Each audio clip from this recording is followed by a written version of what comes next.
People have been predictably losing their minds over where Joe Burrow is in the latest quarterback rankings, but in this video, I'll explain how a debate from 4 years ago comes to my mind watching all this unfold.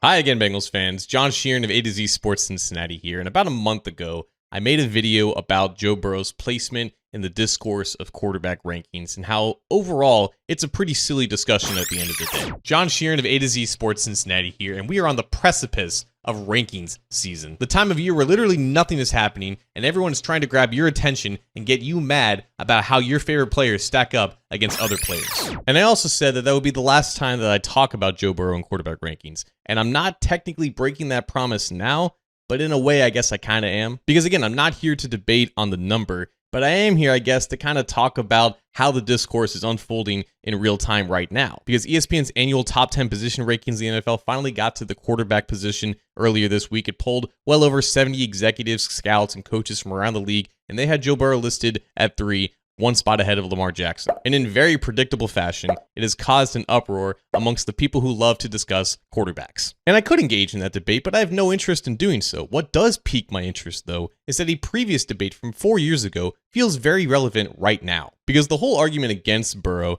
is that he has 2 elite weapons in Jamar Chase and T. Higgins to throw to, and the likes of Patrick Mahomes, Josh Allen, and Lamar Jackson don't have that. And yet back in 2021, before Jamar Chase was even drafted, the debate around the Bengals was whether or not the Bengals should draft Chase or Penei Sewell. Like, that was a huge, gigantic debate within the Bengals community. It even reached the national stage. Me, myself, I was on the side that the Bengals should draft Jamar Chase because my belief was that a single elite, potentially elite receiver is more valuable than a single elite offensive lineman, because an offensive line at the end of the day is only as good as its weakest link. Whereas a guy like Jamar Chase can truly elevate an offense all by himself. And if you were to pair a guy like Jamar Chase with a guy like, I don't know, T. Higgins, who, if you remember before the 2021 season, there was some promise with him, but he wasn't nearly as highly regarded as he is now, that's a potentially dangerous and lethal duo. And 4 years later, that is exactly what they are regarded as by the very people who try to discredit Burrow in these discussions. And if that says anything to me, it says that the Bengals' plan worked wonders. Like, even when they drafted Jamar Chase, it was considered a risk and a gamble to pass up on a potentially elite pass protector when Joe Burrow was coming off of a traumatic knee injury. But now the Bengals have what people regard as a cheat code, whereas the other elite quarterbacks in the NFL do not. And to this day, when people look back at Chase versus Sewell, it is regarded as a win-win situation, because obviously the Lions don't regret landing Penei Sewell, and the Bengals certainly don't regret drafting Jamar Chase. But for the Bengals, their plan worked so well that dozens of members around the league in scouting departments and in executive roles and coaches,